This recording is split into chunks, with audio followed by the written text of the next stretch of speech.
dhinaca kalena wasaaradda beeraha dowladda federaalk ee Soomaaliya ayaa waxa ay sheegtay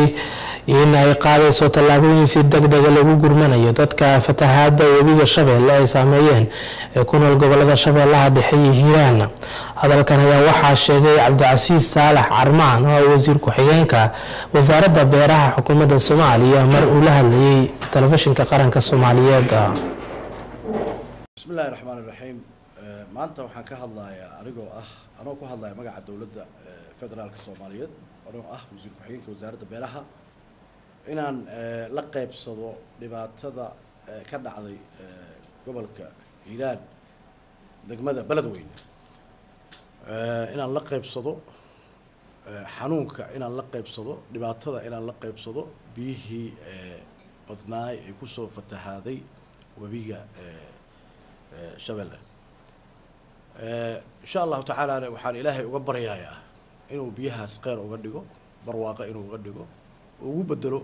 dhibkii ka dhacay barwaaqo iyo qeyr marka aad iyo aadaan xanuunkaas ula qaybsanaya gobolka Hiiraan degmada Beledweyne waxaan rabaa mideeda kale inaan uga faa'iideysto fursadan maanta qaaliga aan halkaan baaq uga jeedinayaa UN-ta resilience-ka oo ay ka mid tahay Samrab BRICS Gift for Forgiveness in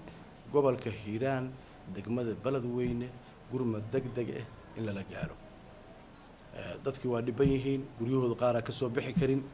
xaafadahana waa kala daran yihiin xaafada Kooshin Xawataako ilaa irida aamin socodka aad uu dadku ugu dhiban yahay marka baaq waxaan u jeedinayaa UN-ta in gurmad degdeg ah gobolka Hiiraan degmada Beledweyne in la gaaro baaqaas loo jeedinayaa midda kale oo aan rabo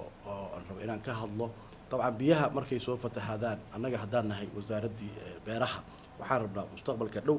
inaan ku tago Beledweyne inaan tago inaan assessment ka sameeyno maxaa keeni kara fatahaadan biyaha dhowr mar soo noqotay in kanaalada xiran ama wabiyada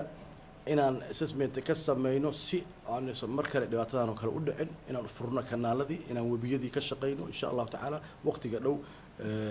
waa sameyn doonaa طبعا waa iska jirtaa dhibaatooyin iyo wax oo dib noo dhigay laakiin waxaan ku dadaalaynaa in fatahaadaas biyaha oo magaalada